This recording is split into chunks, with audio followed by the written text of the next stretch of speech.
Amém? Um privilégio mais uma vez estar aqui para compartilhar a palavra do Senhor. Aos irmãos que estão em casa também nos assistindo, que possam estar com as suas Bíblias abertas para que a gente possa aprender um pouco mais hoje pela manhã.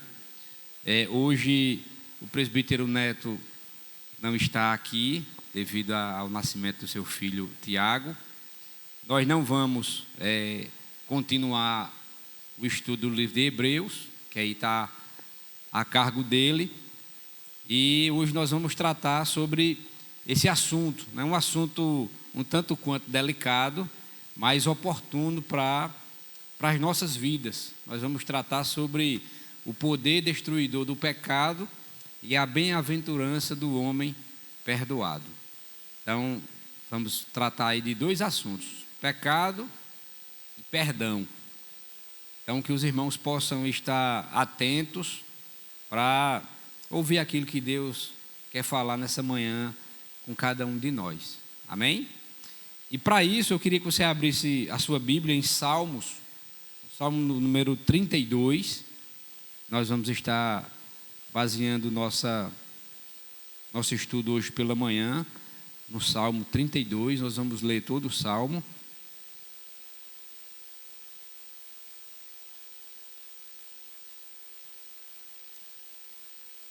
Salmo de número 32. Então os irmãos que estão em casa também abram sua Bíblia no Salmo de número 32. São 11 versículos, nós vamos estar lendo todos 11.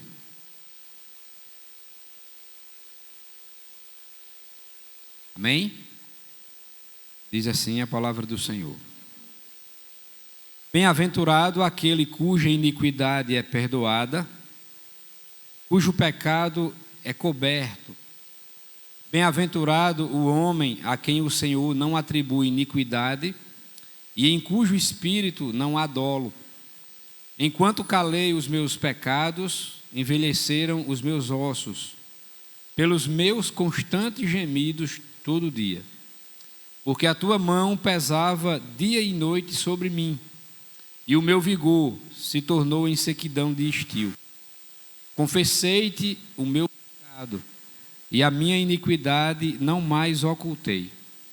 Disse: confessarei ao Senhor as minhas transgressões, e tu perdoaste a iniquidade do meu pecado. Sendo assim, todo homem piedoso te fará súplicas em tempo de poder encontrar-te. Com efeito, quando transbordarem muitas águas, não o atingirão. Tu és o meu esconderijo. Tu me preservas da tribulação e me cercas de alegres cantos de livramento. Instruí-te-ei e te ensinarei o caminho que deves seguir, e sob as minhas vistas te darei conselho. Não sejais como o cavalo ou a mula, sem entendimento, os quais com freios e cabrestos são dominados. De outra sorte não te obedecem. Muito sofrimento terá de curtir o ímpio, mas o que confia no Senhor, a misericórdia o assistirá. Alegrai-vos no Senhor e regozijai-vos, ó justos. Exultai, vós todos que sois retos de coração. Amém. Vamos orar? Santo Deus e eterno Pai, nós te bendizemos, Senhor. Glorificamos o teu nome, ó Pai, por tamanha graça e misericórdia, Senhor, sobre as nossas vidas. Somos gratos a ti, ó Deus, porque por mais esse dia, a tua graça e a tua misericórdia, elas foram renovadas sobre cada um de nós. Fala conosco, Senhor, pois acabamos de ler a tua palavra. Aplica, ó Deus, aquilo que estaremos compartilhando nessa manhã nas nossas vidas. Que venhamos, ó Pai, a colocá-lo em prática, Senhor. Pois vamos tratar de um assunto tão delicado, Pai, mas necessário para cada um de nós. Me abençoa, Senhor, derrama da tua graça sobre a minha vida. Faz com que cada um dos irmãos, das irmãs que aqui estão e aqueles que estão em casa também possam estar sensíveis, ó Pai, a ouvir a tua voz. Fala poderosamente a cada um de nós nessa manhã. É assim que eu te oro e te agradeço, no nome de Jesus. Amém. Meus irmãos, falar sobre pecado e falar sobre perdão, e principalmente com base nesse Salmo 32 que nós acabamos de ler, nada melhor do que aprendermos com uma história real, que aconteceu com um homem chamado Davi, e que era um homem, ou foi um homem segundo o coração de Deus. E como é importante nós olharmos para a Bíblia e aprender com a Bíblia, porque imagine se a Bíblia ela só tivesse fatos bons, fatos que não mostrassem a real condição do homem. Como seria maravilhoso, né? A gente abrir a Bíblia e só ter algo bom. Porém, a Bíblia ela se torna maravilhosa pelo fato de que na própria Bíblia ela também relata fatos maus. Fatos que fazem com que cada um de nós também venhamos a aprender com alguém que era de carne e osso, igual a mim e a você, como Davi, e que passou por momentos delicados, assim como hoje nós ou já passamos, ou estamos passando, ou ainda iremos passar. Então é algo que está inerente a cada um de nós. Para muitas pessoas, ser cristão é não passar por nenhum tipo de problema. E isso nós temos visto com muita frequência sendo difundido aí fora. É como se na hora que nós aceitássemos a Cristo, todos os nossos problemas já não vão mais existir a partir daquele momento ali para frente. E a Bíblia, ela em nenhum momento ela diz isso. Em que no dia em que nós encontramos com Cristo, todos os problemas eles vão cessar. Pelo contrário, a Bíblia nos exorta e já nos instrui que muitas tribulações elas vão vir. E a questão é como é que nós vamos passar por essas tribulações.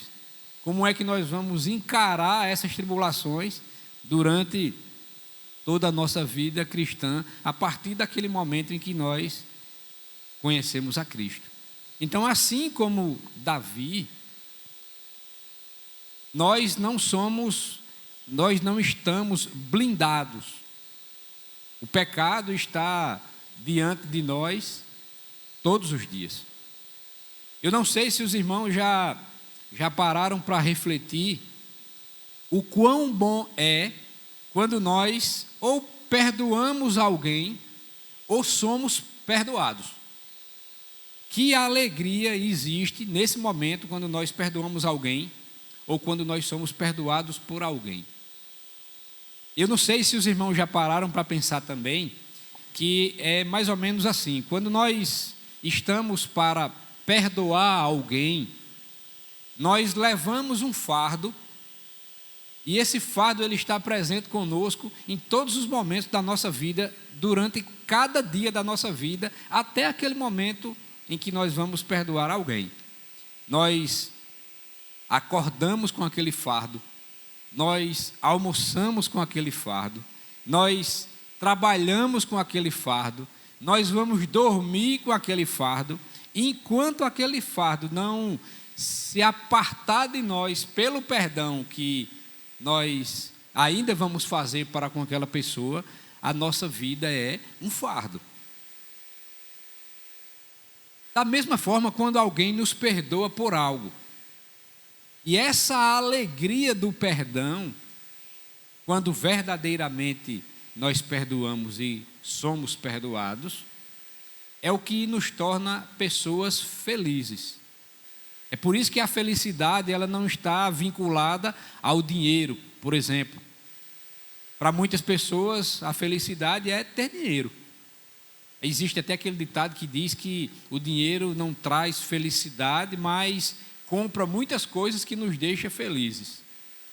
Porém, essas coisas que o dinheiro compra, pode até nos dar um momento de felicidade. mas nós não vamos ser felizes plenamente por algo que nós adquirimos ou por algo que nós compramos naquele momento, em que naquele momento ficamos momentaneamente felizes.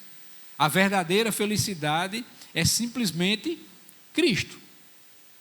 Um homem com Cristo, mesmo que ele não tenha bens, mesmo que ele não tenha dinheiro, é um homem feliz. E o perdão, ele faz parte desse momento. Porque Cristo nos perdoou. Então, se Cristo nos perdoou, nós verdadeiramente somos felizes. Porém, o pecado, ele não deixa de ser algo real na nossa vida. Então, por isso que nós temos dois extremos.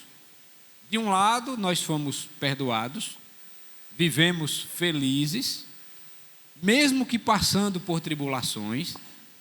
E do outro lado, temos algo que está diante de nós todos os dias e que às vezes até ofusca essa felicidade que foi causada pelo perdão de Cristo nas nossas vidas. Então, por isso que muitas vezes, ou muitas pessoas, se tornam pessoas tristes, abatidas, oprimidas. E uma das maiores causas hoje, no nosso contexto, é que doenças psicossomáticas que têm aparecido com tanta frequência na nossa sociedade estão às vezes ligadas a questões de cunho ou por falta de perdão, ou algo que nos maltrata durante toda a nossa vida, ou algo que está impregnado na nossa mente e que às vezes só podemos resolver aquele problema quando verdadeiramente nós entendemos que precisamos ou perdoar ou sermos perdoados. Eu não estou querendo dizer aqui que todas as doenças elas têm um cunho religioso ou um cunho espiritual. Existem doenças que precisam ser tratadas com remédio mesmo. A gente precisa da medicina para resolver aquele problema. Mas muitas coisas estão ligadas a essa questão espiritual. E muitas delas são consequências de pecado, ou às vezes até falta de perdão. E olhando para esse texto que nós acabamos de ler, e com esse relato do rei Davi, nós vamos entender que o que ele escreveu aqui nesse Salmo 32, nada mais é do que uma soma de muitas coisas que aconteceram com Davi, e especificamente esse Salmo 32, o que ele declarou aqui, nós vamos ter como base o que foi relatado lá em 2 Samuel, no capítulo 11, dos versículos, a partir do versículo 1, e eu queria que os irmãos pudessem abrir lá em 2 Samuel, a gente vai ler aqui, até o versículo 18 do capítulo 12. Então, que você possa abrir lá em 2 Samuel, capítulo 11, e vamos ler até o versículo 18 do capítulo 12. Então, isso aqui vai ser para a gente só dar uma relembrada no que aconteceu com Davi e que ele expressou justamente no capítulo 32 de Salmos que nós lemos. Creio que os irmãos já leram esse texto e eu não queria apenas tentar resumir, mas eu quero ler o que realmente foi descrito aqui a partir do versículo 1 do capítulo 11 de 2 Samuel. Amém? Ele diz assim, preste bem atenção aqui nessa história. Decorrido um ano, no tempo em que os reis costumam sair para a guerra, então estava tendo aí um momento de guerra, enviou Davi a Joabe e seus servos, com ele e a todo Israel, que destruíram os filhos de Amon e sitiaram Rabá.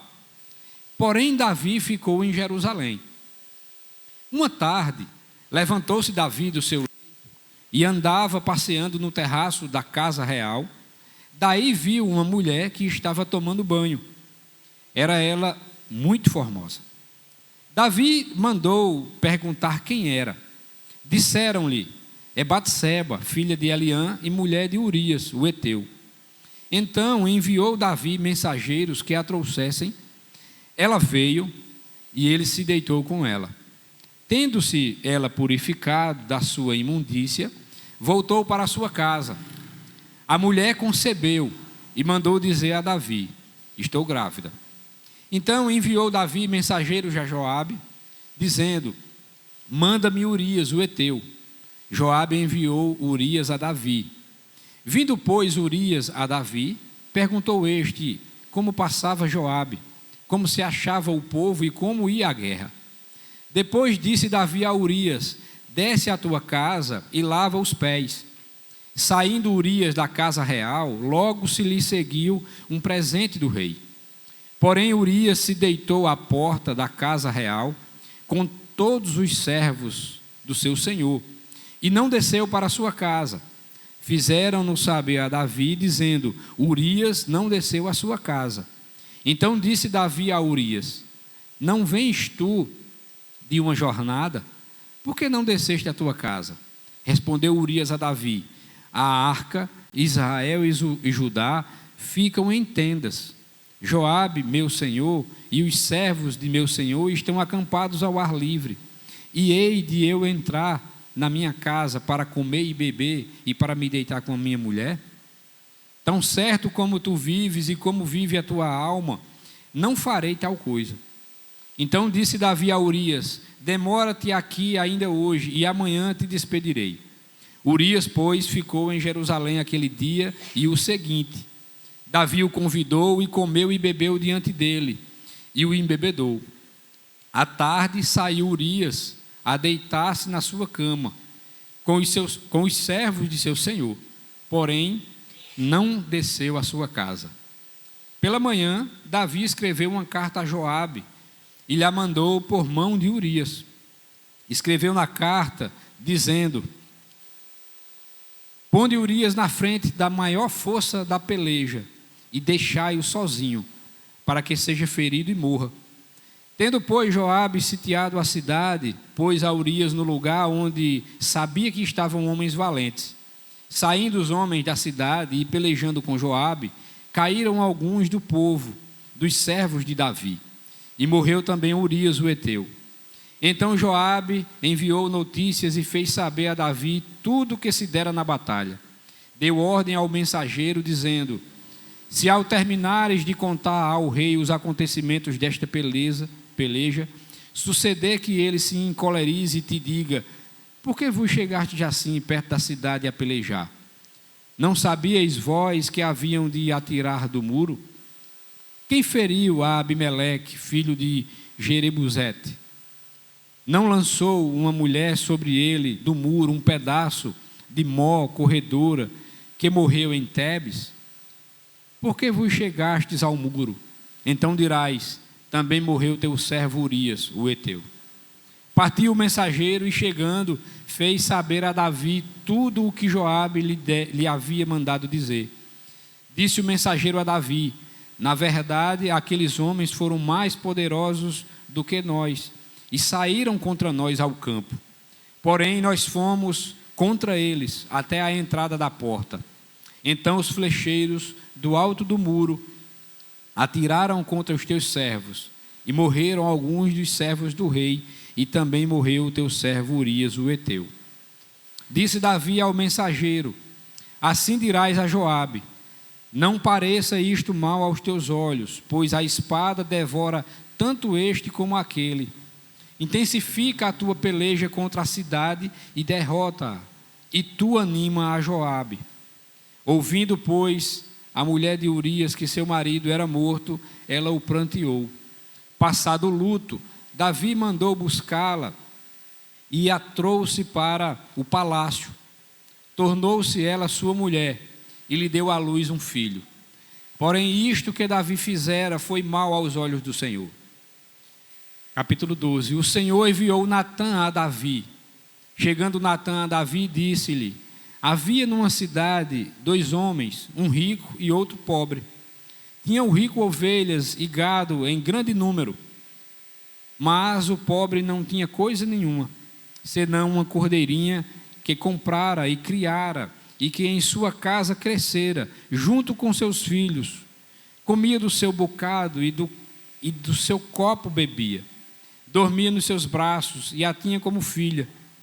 Vindo um viajante ao homem rico, não quis este tomar das suas ovelhas e do gado para dar de comer ao viajante que viera a ele, mas tomou a cordeirinha do homem pobre e a preparou para o homem que lhe havia chegado.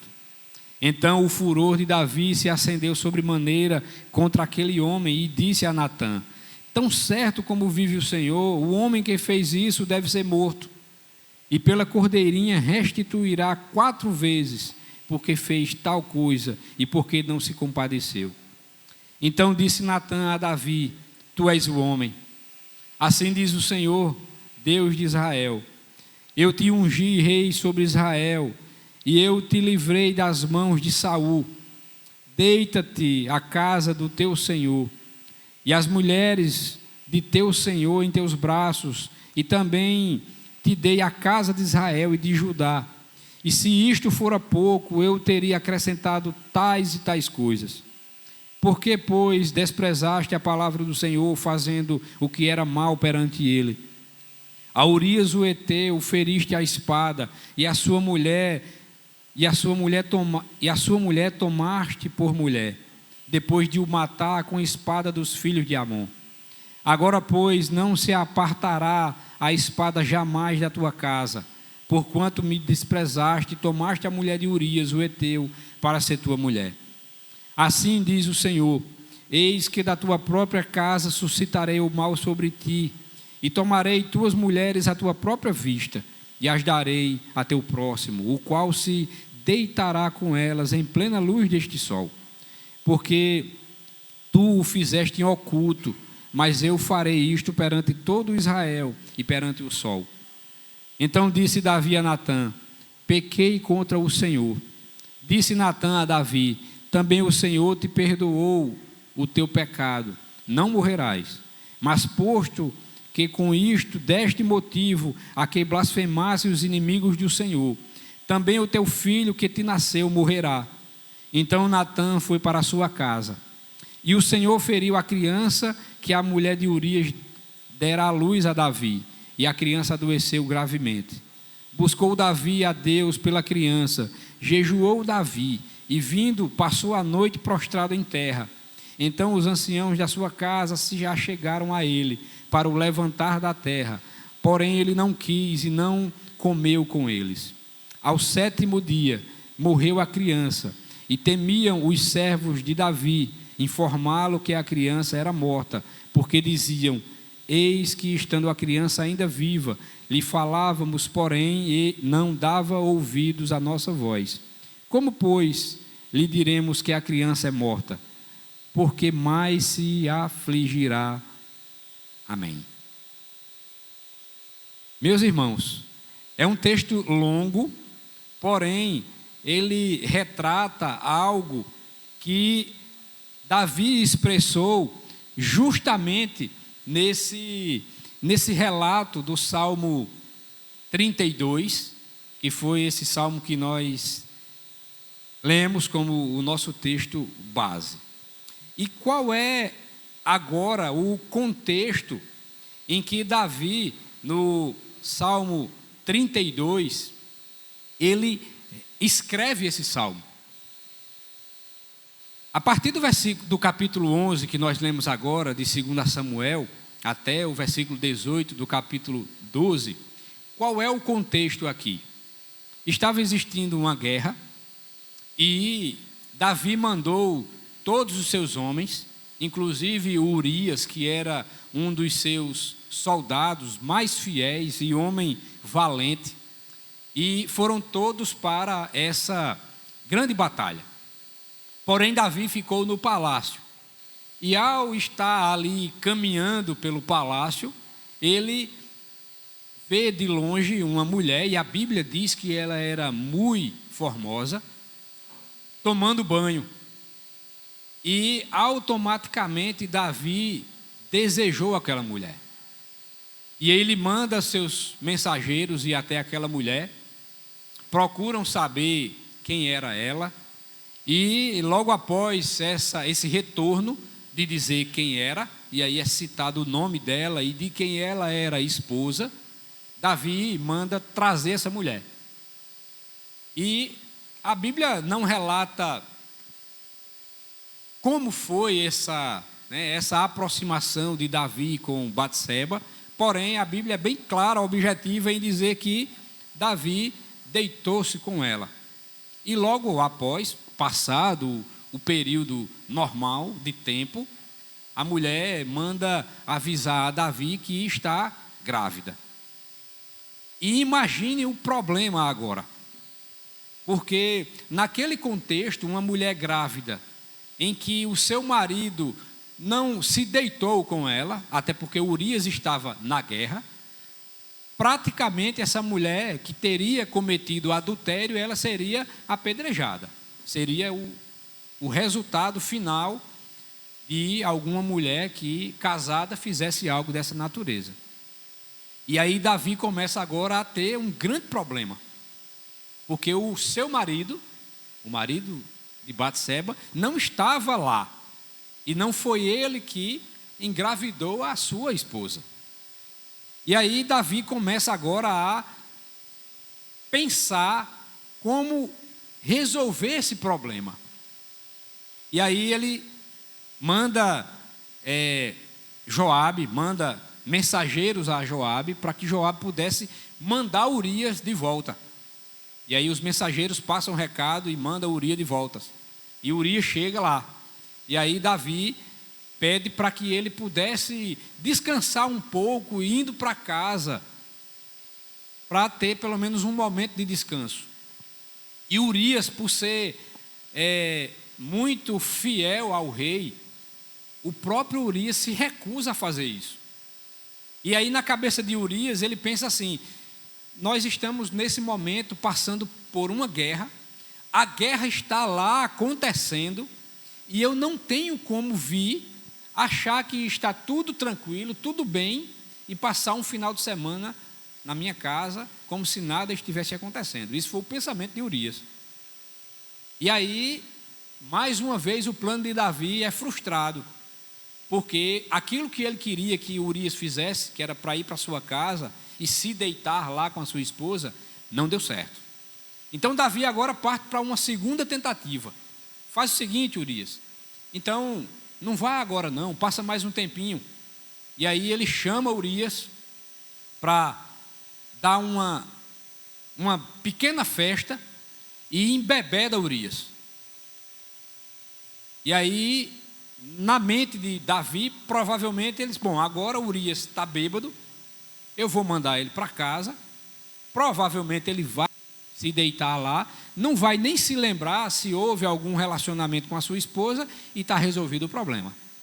E aí Urias fica bêbado, ele manda Urias ir para casa, vai lá, se deita lá na tua cama, descansa lá e depois tu vai voltar para a guerra. E mais uma vez Urias não dorme em casa. E aí mais uma vez o problema fica mais complicado para Davi. Porque nessa segunda tentativa, Urias também não se deitou na cama. E aí ele chama Urias. E aí ele bola mais uma, seria a última tentativa.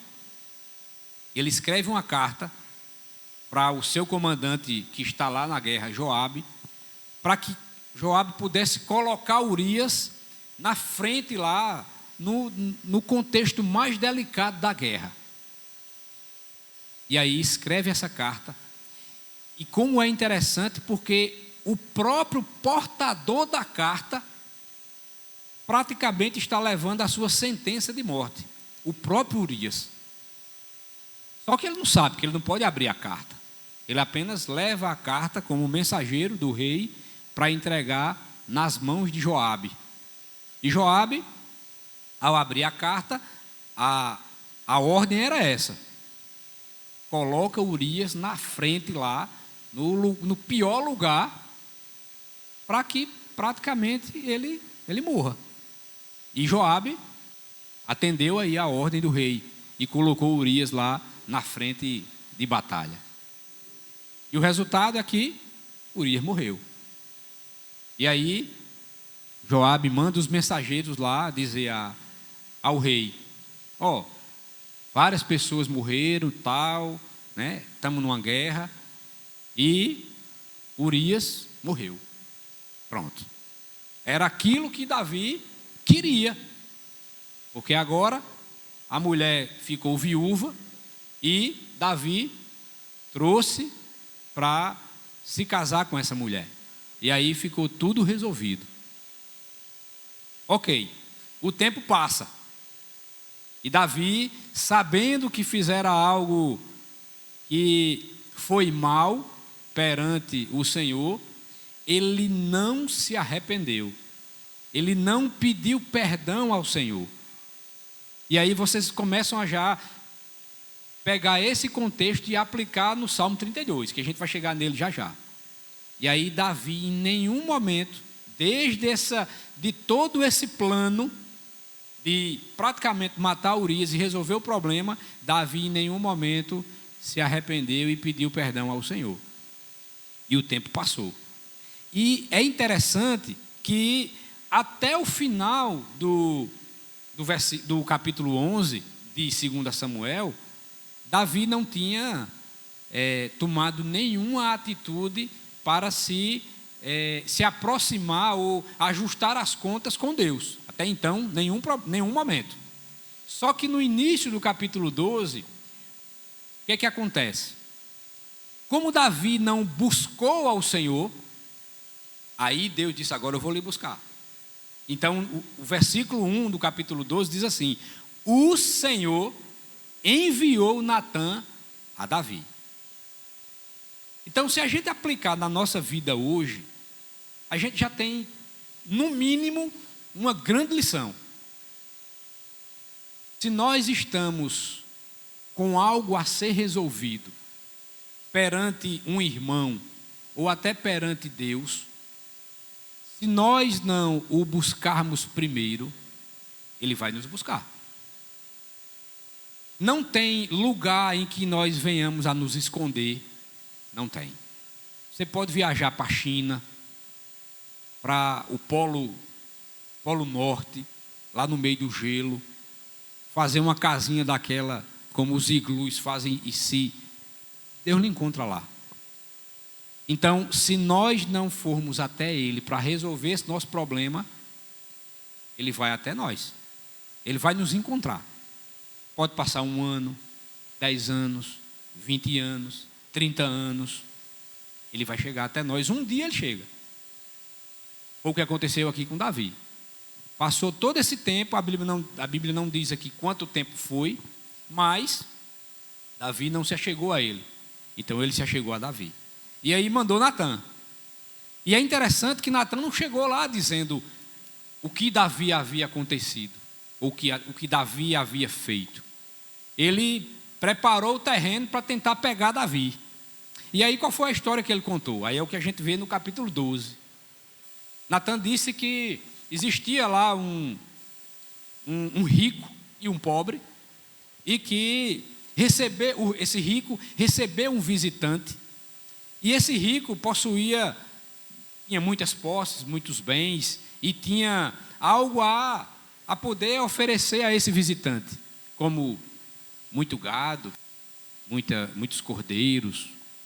E existia um pobre, que só tinha uma cordeirinha, e que praticamente essa cordeirinha ela era de estimação, de tamanha estimação, que ela dormia com ele, comia com ele, estava ali presente durante todo o dia com seus filhos e tal. Era alguém da família, praticamente.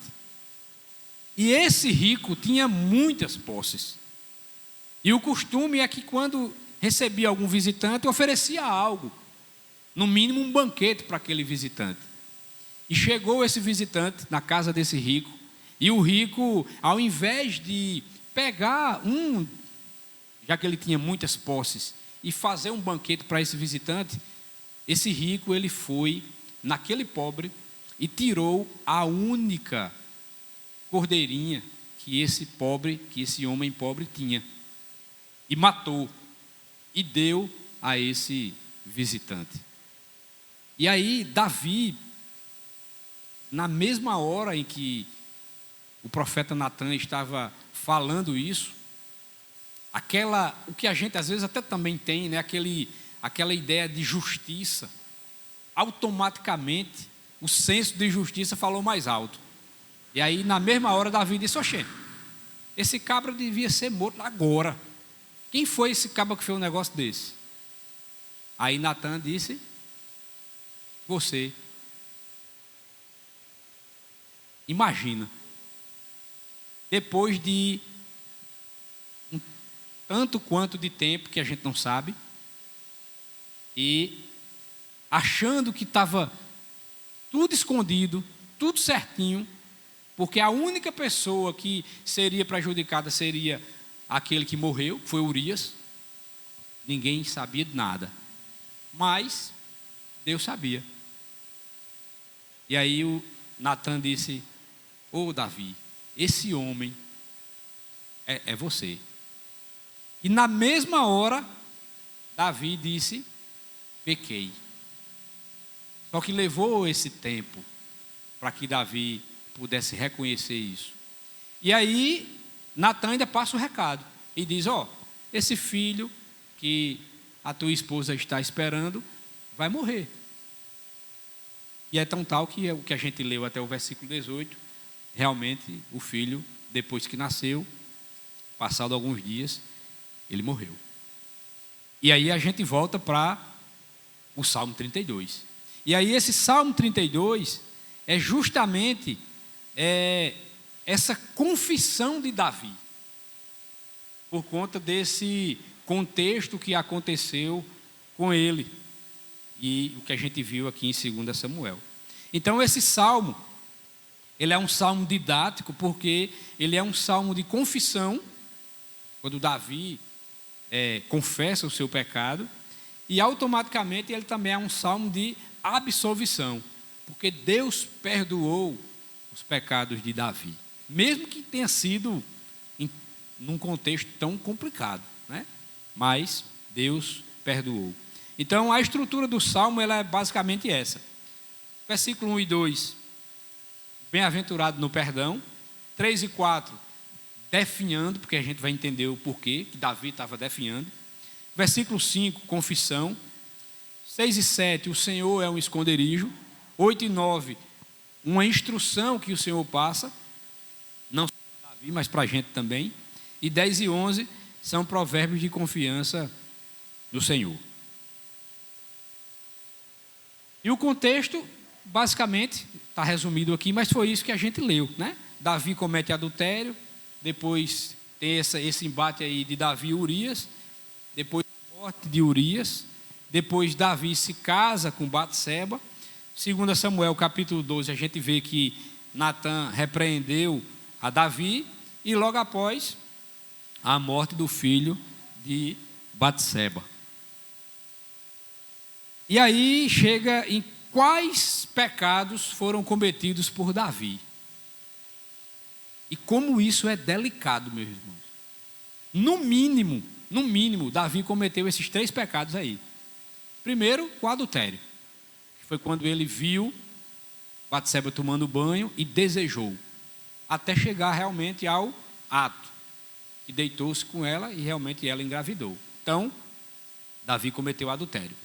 Depois, houve essa dissimulação, que é um pecado também. E o que foi essa dissimulação? Em nenhum momento Davi reconheceu que pecou e muito menos pediu perdão a Deus. Ou seja, na nossa linguagem hoje, levantou o tapete e botou lá embaixo o pecado. Tentou esconder de Deus. Às vezes a gente faz isso também. Nós pecamos e, eita, ninguém viu, eu vou levantar o tapete e botar debaixo.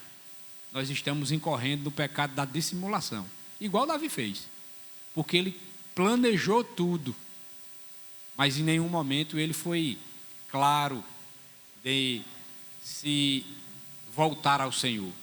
E terceiro, ele programou o assassinato de Urias. Então Davi cometeu numa chuvarada só adultério, dissimulação e assassinato. Então Davi era um homem igual a mim e a você.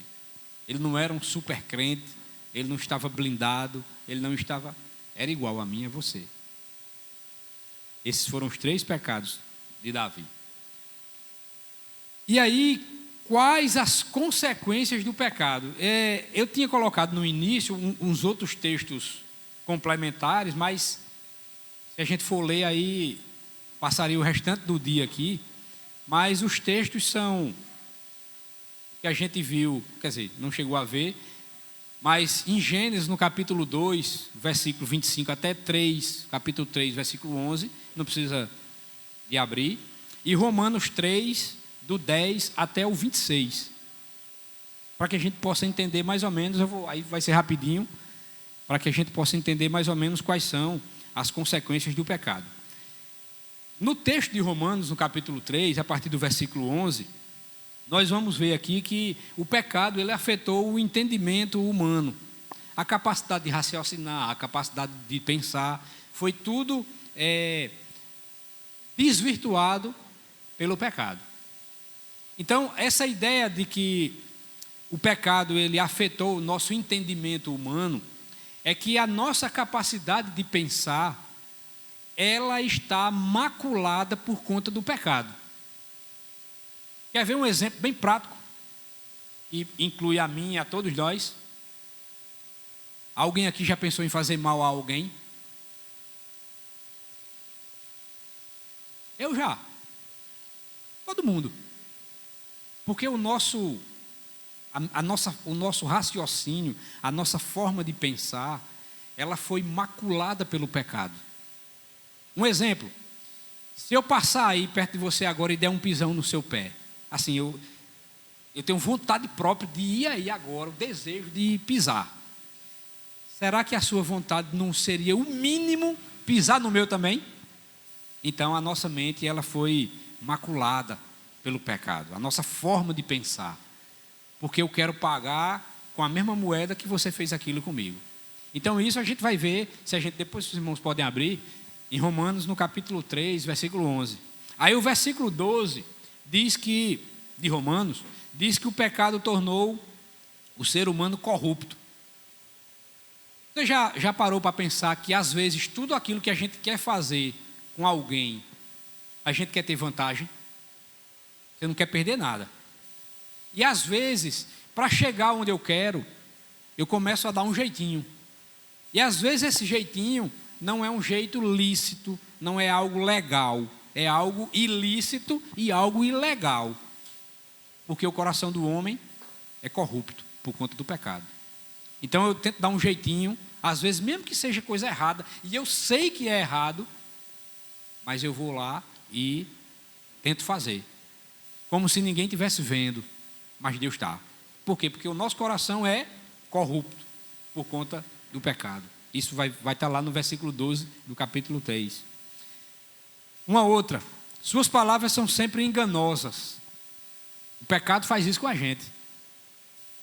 Às vezes aquilo que sai da nossa boca, quando nós temos já um objetivo já pré-definido, assim como Davi teve, nesse contexto aí de Urias, as nossas palavras elas são sempre enganosas. Nós falamos algo que às vezes não é aquilo que verdadeiramente é claro, tem um sentido duplo, um sentido dúbio. Versículo 13. Versículo 14. Sua boca é cheia de maldição e ódio. Quantas pessoas às vezes nos momentos delicados da vida não usa aquelas expressões assim, né? Espragueja até, fala até pelo cotovelo e tal, e que isso é assim, assado, espragueja, e se ele tivesse aqui eu ia no pescoço e tal, eu quero matar. A gente é assim. E um detalhe, e nós aqui, eu e nós que estamos aqui, os outros que estão nos assistindo também, que são cristãos também, se não fosse a graça de Deus, a gente era pior. A gente fazia isso 1000 vezes mais. Versículo 14, capítulo 3. O versículo 15: seus pés são velozes para homicídios. Quantas pessoas a gente conhece que dormem e acordam pensando em fazer o mal a outra pessoa? Eu não sei se você já dormiu e acordou pensando naquilo que você mesmo ou eu iríamos fazer no outro dia com aquela pessoa, porque aquela pessoa nos fez algo. A pergunta é: será que essa noite foi um sono tranquilo? Se a gente foi dormir com esse pensamento, o que é que eu vou fazer com aquela pessoa amanhã, quando eu me acordar? Eu vou dar um pisão no pé daquela pessoa. Eu vou fazer isso com aquela pessoa. Eu vou fazer aquilo com aquela pessoa. Será que essa noite foi boa? Você dormiu bem? Provavelmente não. Então, os pés são velozes para homicídios. A ideia é de que realmente eu quero matar mesmo aquela pessoa. Isso por conta do pecado. Versículo 16: deixa um rastro de destruição e miséria. Por onde o pecado passa, o rastro que ele deixa é esse aqui: destruição e miséria. 17: não sabem promover a paz. Você já passou por isso, ou conhece alguém que é cristão, mas ao invés dele promover a paz, ele vive promovendo contenda? E às vezes as pessoas até dizem assim: não, eu não quero ser crente como fulano, porque só basta aquela pessoa chegar que muda todo o ambiente aqui, só dá vontade de brigar, de não sei o que. São pessoas assim. O pecado está muito presente ainda. Não sabem promover a paz. E o versículo 18: não tem nenhum temor a Deus. O pecado, ele faz isso com o ser humano. Deixam as pessoas sem ter nenhum temor a Deus. Às vezes até falam de Deus como se fosse algo natural, normal. Ah, o Deus para mim é ter dinheiro. Ah, o Deus para mim é isso. Ah, o Deus para mim é aquilo. Isso é complicado. Por isso que teriam muitas, irmãos, muitas consequências do pecado. Se a gente for ver o texto de Gênesis, também vai ter lá um monte de consequências do pecado. É porque se a gente fosse falar, passaria aqui a manhã toda. Então essas aqui são algumas que eu trouxe. Então, passando disso, aí nós vamos tentar, né? Porque o tempo já está correndo. Mas vamos tentar expor o capítulo 32 de Salmos, pelo menos aplicando e já extraindo algumas lições para a nossa vida. Então, olhando agora para o capítulo 32 de Salmos, os versículos 1 e 2, a gente vai ver, eu destaquei aí algumas expressões que é pertinente para que a gente possa entender um pouquinho e delas extrair algumas lições. Para não perder tempo, eu já coloquei as lições, são 2 pelo menos. E aí diz assim: primeiro, bem-aventurado. Segundo, a iniquidade, quando é perdoada. O pecado é coberto, não atribui iniquidade e não há dolo. Pronto, isso aqui é basicamente o resumo, já por ser um versículo pequeno, as expressões mais importantes são essas aí. Então, bem-aventurado, a gente já sabe, né?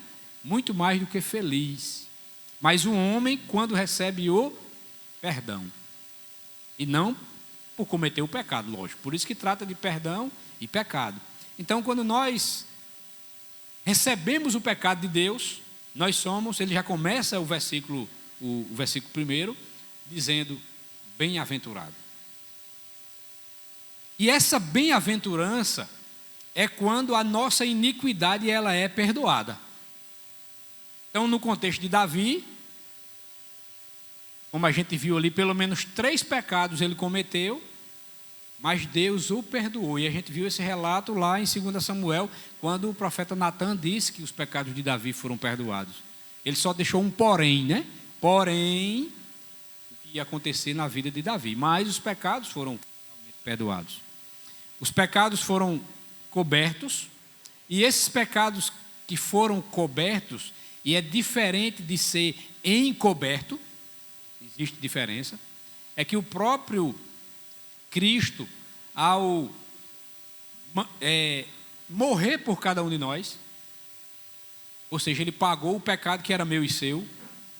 Então, a nossa atribuição agora, já que nós fomos perdoados e que nós fomos justificados, o próprio Deus agora, ele teve que transferir a minha culpa e a sua para Cristo. Cristo morreu por nós, pagou os nossos pecados, e sobre nós fomos justificados pela morte vicária de Cristo.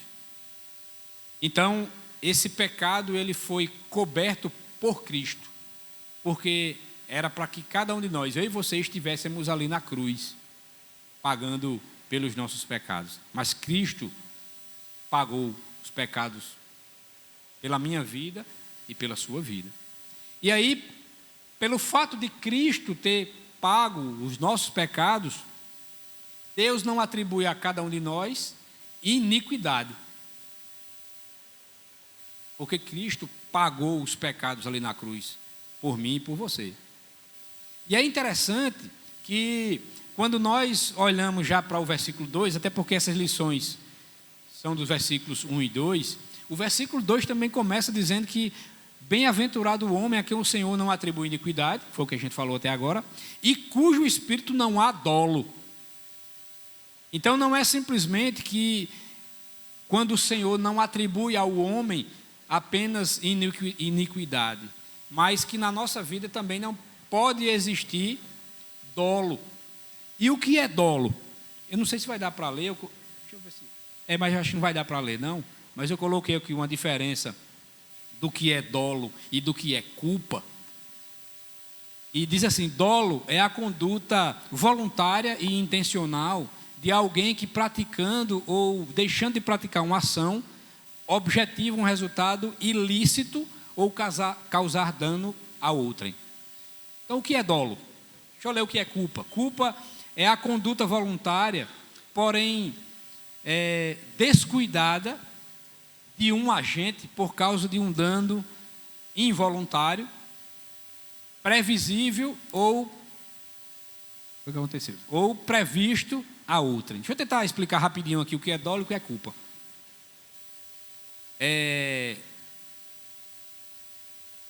Para quem dirige, você está no seu carro, está numa estrada e tem lá uma velocidade X e você está dentro daquela velocidade. E de repente alguém aparece na sua frente do nada e você atropelou aquela pessoa e matou. E isso a gente vê como caso real aí, né? Do nada. E aí a ideia é que o fato de você ter matado aquela pessoa foi algo que você não premeditou, você não planejou. Você estava ali, né, dirigindo dentro da velocidade permitida, e de repente a pessoa apareceu na sua frente e não deu tempo nem de frear, ou até deu tempo de frear, mas não deu tempo de evitar. Então foi algo que você não premeditou, de matar aquela pessoa. Então isso é dolo. É algo involuntário que você não planejou.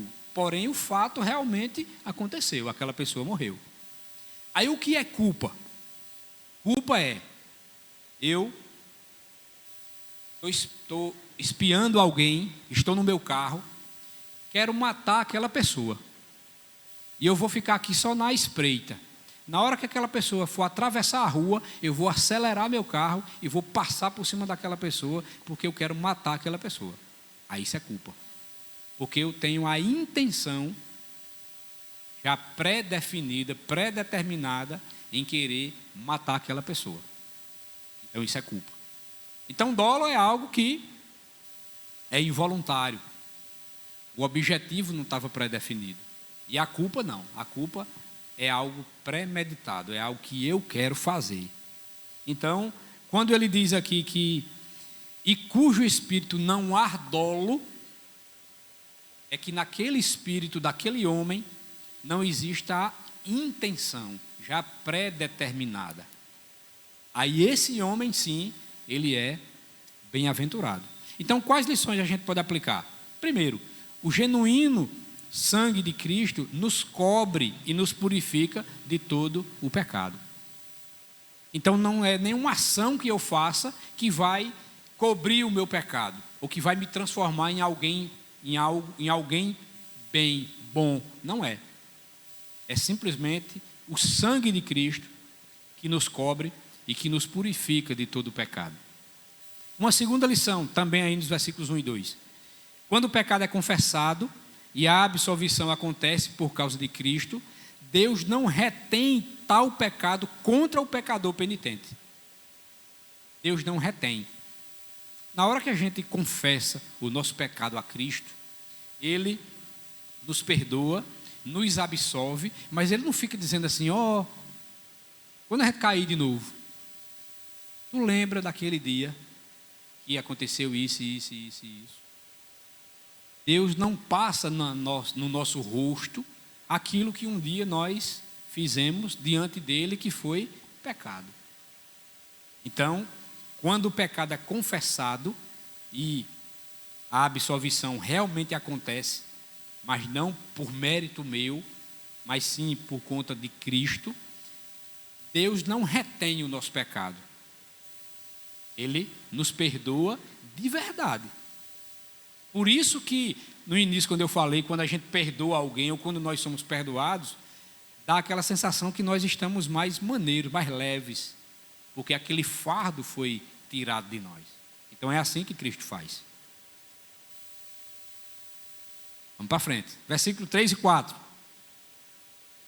Diz assim, então, aqui são as expressões mais interessantes. Enquanto calei os meus pecados, envelheceram os meus ossos, constantes gemidos todo dia, a mão pesava dia e noite sobre mim, e o vigor se tornou em sequidão de estio. Quando a gente olha para esses versículos 3 e 4, principalmente o 3, quando ele diz assim, enquanto calei os meus pecados, envelheceram os meus ossos.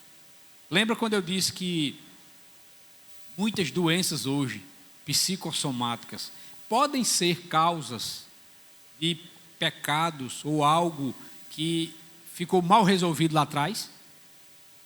Quando a gente olha para esse salmo e vê esse contexto que a gente viu lá em 2 Samuel, o que é que aconteceu com Davi? Ele passou um bom tempo com aquilo que ele tinha planejado até chegar à morte de Urias, e todo aquele contexto que ele criou ficou guardado para ele. E aí ele expressa que enquanto ele não pediu perdão a Deus, ele expressa justamente aqui nos versículos 3 e 4, quando ele diz que enquanto calei os meus pecados, ou seja, os pecados estavam lá, guardadinho, lá as 7 chaves. E ele diz isso, enquanto eu calei os meus pecados, envelheceram os meus ossos.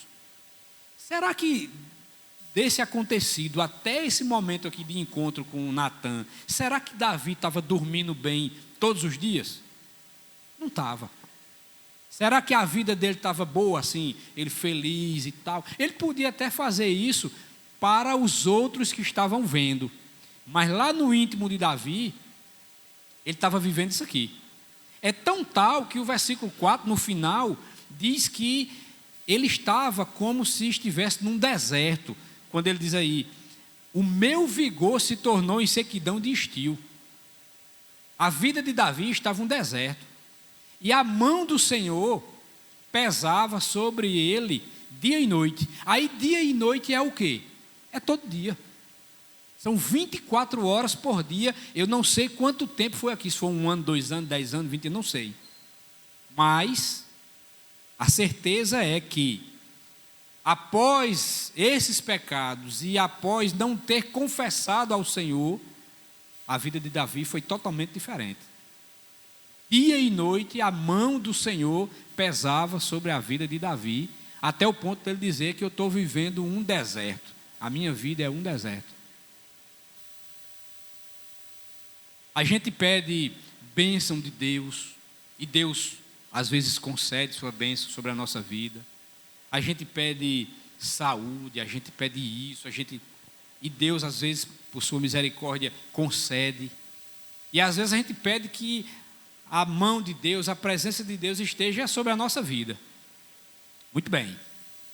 Agora, o problema é quando a mão de Deus pesa sobre a nossa vida. Aí a coisa muda.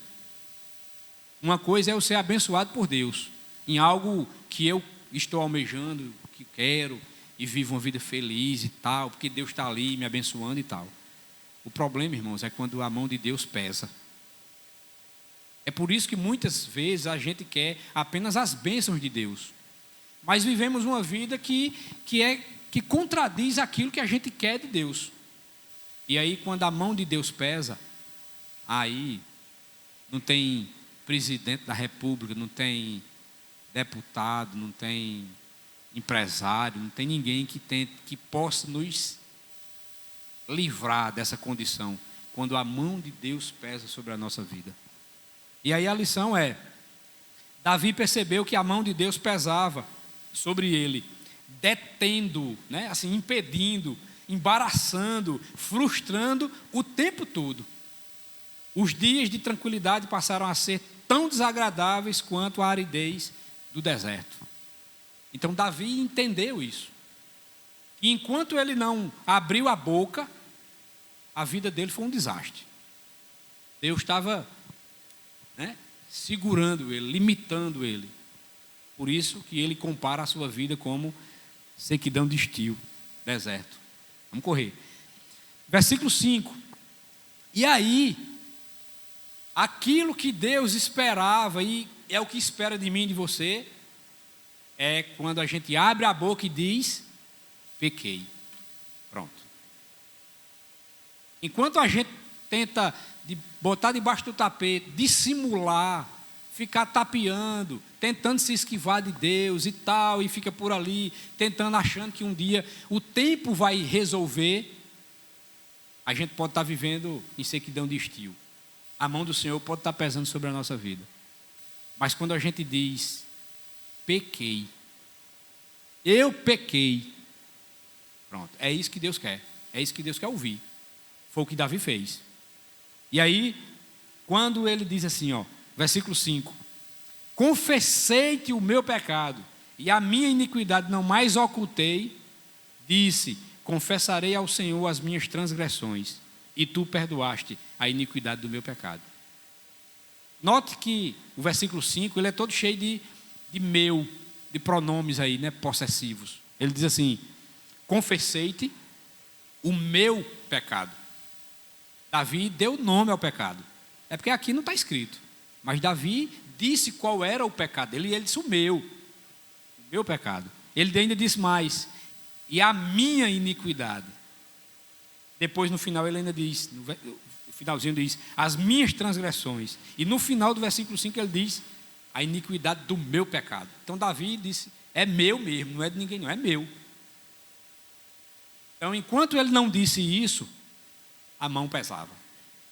De repente, alguém de nós, ou alguém que está em casa nos assistindo, ou vai assistir, precisa dizer. Porque de repente a sua vida está, a mão do Senhor ainda está pesando sobre a vida dessa pessoa, ou da minha, ou da sua. E nós precisamos dizer: eu pequei. Qual é a lição? Depois de algum tempo, Davi disse o que Deus esperava: pequei. Findaram-se as tentativas de encobrir, de amenizar ou justificar os atos. Assim que confessou, recebeu a garantia de que o Senhor havia perdoado a iniquidade do seu pecado. No finalzinho do versículo 5 ele diz: e tu perdoaste a iniquidade do meu pecado. Davi teve a convicção de que, ao confessar os pecados ao Senhor, o Senhor o perdoou. Vamos mais. Versículos 6 e 7. As expressões mais interessantes. Homem piedoso te fará súplicas, as muitas águas não o atingirão, tu és o meu esconderijo, tu me preservas da tribulação, me cercas de alegres cantos de livramento. Os versículos 6 e 7 diz assim: quando nós agora temos a convicção de que fomos perdoados, sendo assim, todo homem piedoso te fará súplicas em tempo de poder encontrar-te. Com efeito, quando transbordarem muitas águas, não o atingirão. Versículo 7, tu és o meu esconderijo, tu me preservas da tribulação e me cercas de alegres cantos de livramento. Quando nós somos perdoados por Deus, nós passamos a viver dessa forma, de que nós fazemos até súplicas em querer estar, como eu posso dizer, de estarmos na presença do Senhor, ou até de encontrarmos com Ele.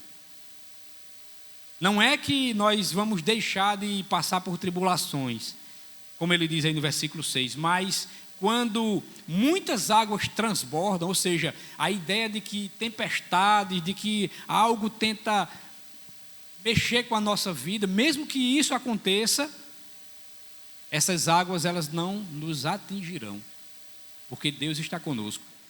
Deus nos guarda, Deus nos protege. Por isso que ele complementa no versículo 7, dizendo que Deus, Ele é o nosso esconderijo. E tu me preservas diante da tribulação. E por todo esse entendimento, o finalzinho do versículo 7 diz, por isso nós somos alegres. Nós somos felizes. E aí a lição é, pelo menos duas. Aqueles que vivem em comunhão com Deus serão livrados em tempos de aflição. Não é que nós não vamos passar por aflições, mas nós seremos guardados pelo Senhor nessas aflições. E a outra lição é que Davi reconhece que Deus é seu esconderijo, sua proteção das dificuldades, e aquele que o cercava de alegres cantos de livramento. Será que algum de nós aqui já passou por algum livramento de Deus? Durante sua vida toda, até hoje, se você fosse contar, com certeza teria mais de um livramento que o Senhor nos deu. Deus nos guarda, Deus nos cerca, e isso é simplesmente as misericórdias, a graça de Deus sendo renovada nas nossas vidas todos os dias. Vamos correr, estamos finalizando. Versículos 8 e 9, as expressões mais interessantes são: instruir-te-ei e te ensinarei, te darei conselhos, não sejas sem entendimento. 8 e 9, diz assim: instruir-te-ei e te ensinarei o caminho que deves seguir, e sob as minhas vistas te darei conselho. Não sejais como o cavalo ou a mula, sem entendimento, os quais com freios e cabrestos são dominados, de outra sorte não te obedecem. Então, quais são a lição? O homem perdoado, o Senhor oferece instrução acerca do caminho a seguir e conselho individualizado sobre todas as decisões da vida. Então, quando o homem é perdoado, quando o homem vive uma vida plena diante do Senhor, ele começa a instruir aquela pessoa. Só que, para isso, nós precisamos ser sensíveis a ouvir os conselhos que Deus quer para a nossa vida, de forma individualizada. Mas, é por isso que ele fala aqui no versículo 9, porque mesmo assim, para aquelas pessoas que foram perdoadas por Deus, existem aqueles cristãos que são como a comparação que o versículo 9 diz aqui, são como cavalos ou mulas, e são insensíveis a ouvir a voz de Deus e a seguir aquele caminho, as instruções que o Senhor tem para a sua vida, e às vezes tem que colocar freio, cabresto. Às vezes tem crentes que são assim, que Deus fala e ele não quer ouvir, e aí Deus pode lhe colocar numa peneira, pode lhe dar um apertozinho, para que você possa estar mais sensível a ouvir a sua voz. Por isso, ele faz essa comparação, né, com o cavalo e a mula que precisam de freio para serem submissos e obedientes. O cristão deve ser sensível à instrução do Senhor, a fim de não precisar da disciplina mais severa para seguir pelo caminho correto. E às vezes essa disciplina mais severa, aí é mais complicado. É como se Deus estivesse só ali no sinal amarelo. Rapaz, não faça isso não. Faça assim, né? Vá por aqui. E você faz o vídeo de mercador e não está nem aí, e o tempo vai passando e Deus de novo, rapaz, faça assim. E aí chega num momento em que diz, ok, então eu vou apertar um pouquinho, pronto. Essa disciplina mais severa, que às vezes nós não somos tão sensíveis a ouvir a voz de Deus, aí a mão do Senhor pode pesar. E aí a nossa vida pode se transformar em sequidão de estio. Assim como fez Davi, assim como passou esse momento na vida de Davi. E por fim, os versículos 10 a 11, diz assim: muito sofrimento terá de curtir o ímpio, mas o que confia no Senhor, a misericórdia o assistirá. Alegrai-vos no Senhor e regozijai-vos, ó justos. Exultai, vós todos que sois retos de coração. Então, as expressões mais interessantes desses dois versículos: muito sofrimento terá o ímpio, o que confia no Senhor, a misericórdia o assistirá. Alegrai-vos e regozijai-vos no Senhor, exultai os retos de coração. Então, qual seria a lição? O humilde é cercado pela misericórdia do Senhor. Aqueles que verdadeiramente estão arrependidos e confessam seus pecados têm todo o motivo para ficarem felizes e se alegrarem no Senhor. Então, qual seria o resumo, né, do que a gente viu hoje, principalmente com base nesses textos que a gente leu, e principalmente no capítulo 32 do livro de Salmos? É que o pecado, ele sempre vai estar diante de nós, até o último dia de vida de cada um de nós. Isso é fato, ele vai estar lá, né? Porém, a atitude de cada um de nós como cristãos, diante de uma condição de cair, de queda, no caso, naquele pecado que às vezes está ali diante de nós, é única e exclusivamente nos arrepender e pedir perdão ao Senhor. Pronto. Não devemos tentar fazer com que o tempo resolva esse problema. Assim como Davi fez. Ele tentou colocar a resolução daquele pecado em que ele havia cometido, ou de todo aquele contexto que a gente viu, ele deixou fazer com que o tempo resolvesse. O tempo por si só, ele não resolve os nossos problemas. O que a gente tem como certeza é que o tempo pode piorar os nossos problemas. Então, hoje, se nós temos algum problema, por exemplo, de perdoar algum irmão, hoje, no dia 13 de novembro de 2022, às 10h45, não deixe que o tempo tente resolver, não, porque não vai resolver, não. Aí você tem que ir lá no irmão ou na irmã e dizer: me perdoe. De repente aquela irmã ou aquele irmão não vai nem saber o que é que você está dizendo ali, porque de repente até na cabeça dele ele pode dizer: mas essa pessoa não me fez nada de ruim, não. Mas vá lá, não deixe para resolver depois, ou que o tempo tente resolver, porque a mão do Senhor pode pesar sobre a nossa vida. Então essa questão de tempo não vai resolver. Uma outra coisa, perante Deus, nós precisamos sempre pedir perdão, sempre buscar o arrependimento. Não é que você perdeu a salvação e agora está indo, né, tentar reconquistá-la junto ao Senhor, não. Para o crente genuíno, e aqui a gente não vai entrar em debate calvinista nem arminiano, o crente genuíno, de verdade, quer queira você aceite ou não, ele não perde a salvação, não. Agora, tem que ter uma vida digna, uma vida justa, condizente com a vida de um cristão, para que outras pessoas possam ver o poder da transformação que Deus faz sobre a nossa vida. Imagina um cristão que o cara diz que é crente e todo mundo fala mal dele. É estranho. É estranho. Mas a nossa vida diante do Senhor, ela deve ser uma vida de integridade, de retidão. Não é uma vida de perfeição, não, até porque a gente não vai conseguir nunca. Mas uma vida reta, uma vida digna, uma vida que tenta se aproximar o máximo de Cristo, sim. É isso que a Bíblia nos instrui, é isso que a Bíblia nos ensina, é isso que deve ser o nosso alvo, de estar buscando a Deus, de estar vivendo para Ele, em gratidão a Ele, se envolvendo com a obra dEle. Não tem coisa melhor. Por mais que você trabalhe, por mais que você tenha sua família, por mais que você tenha bens materiais, por mais que você tenha qualquer outra coisa, nada disso se compara a uma vida de intimidade, de relacionamento com o Senhor.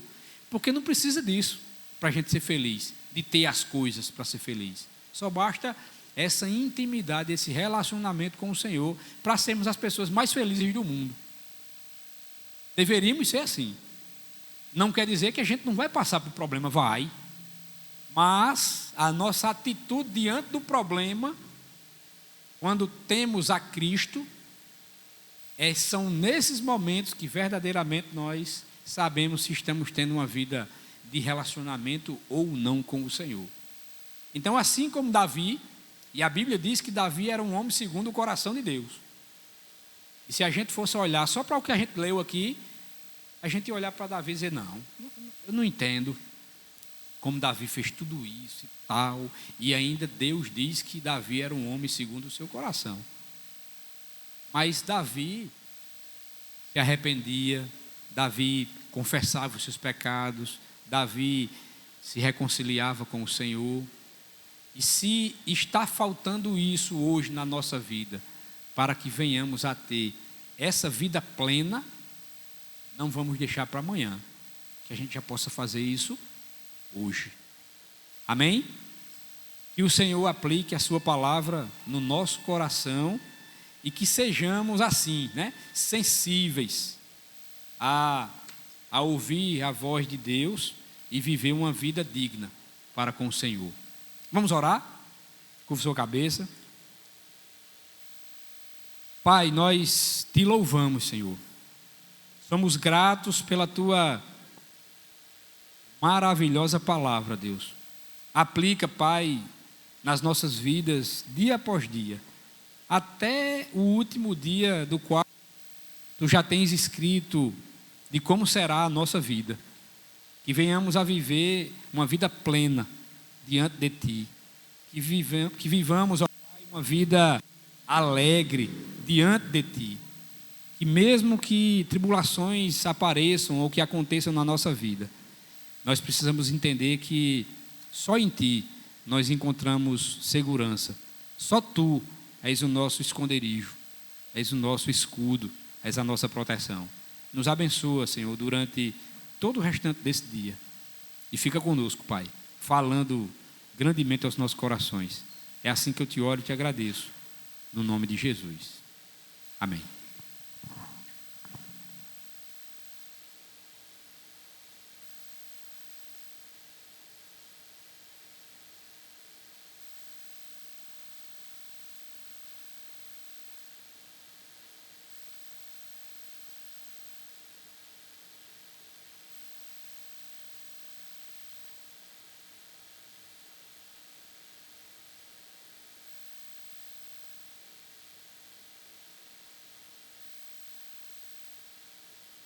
Louvado seja Deus. Vamos esperar o Underberg dar o segundo toque. A gente começar as apresentações.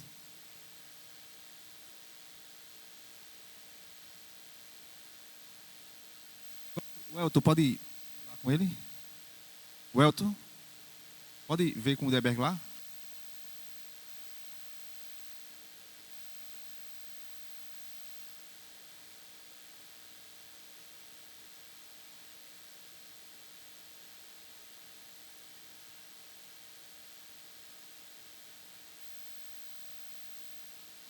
Amém. Já foi dado o segundo toque. As turmas vão subir para a gente começar as apresentações.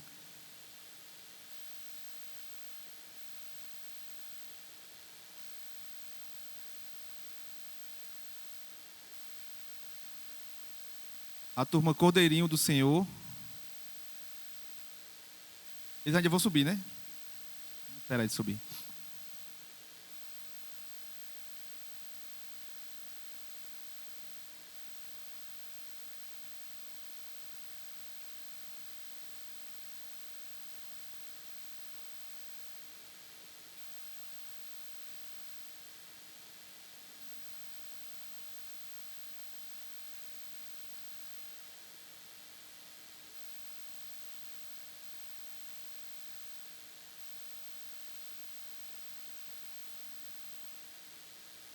Amém.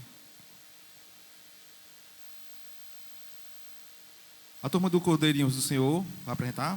Pode vir. Amém? Amém.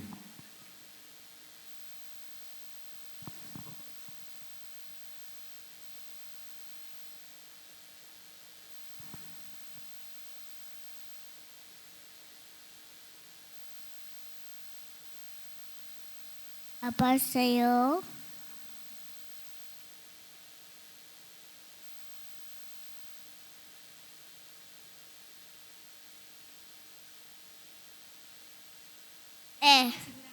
Hoje a gente aprendeu sobre Jacó, que pecou, aí perdoou, que arrependeu e pediu perdão.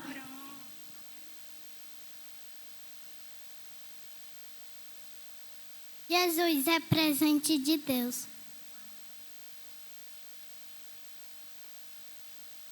Amém. Amém.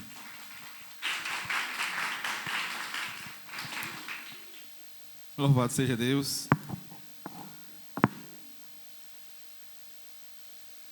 Costa de Saron.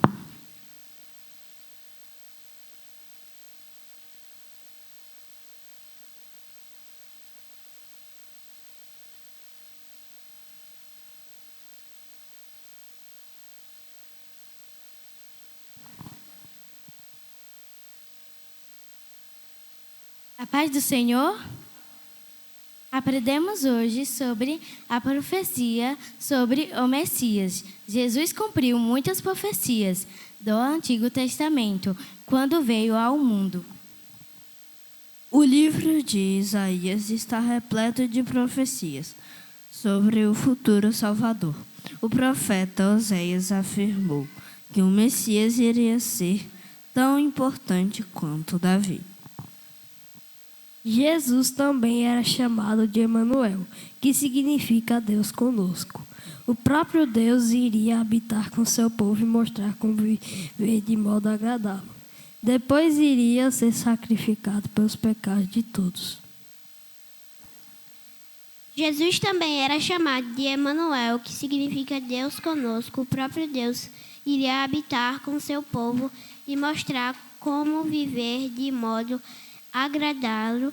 Depois iria ser sacrificado pelos pecados de todos. Isso fazia parte do extraordinário plano de Deus para a salvação do mundo. Porque um menino nos nasceu, um filho se nos deu, o governo está sobre seus ombros, e o seu nome será maravilhoso, Conselheiro, Deus forte, Pai da eternidade, Príncipe da paz. Ele entenderá seu governo e haverá paz sem fim sobre o trono de Davi e sobre o seu reino, para estabelecer, para o firmar com juízo e com justiça desde agora e para sempre. O zelo do Senhor dos Exércitos fará isto. Isaías 9, 6 ao 7. Amém. Lírios dos vales? Não?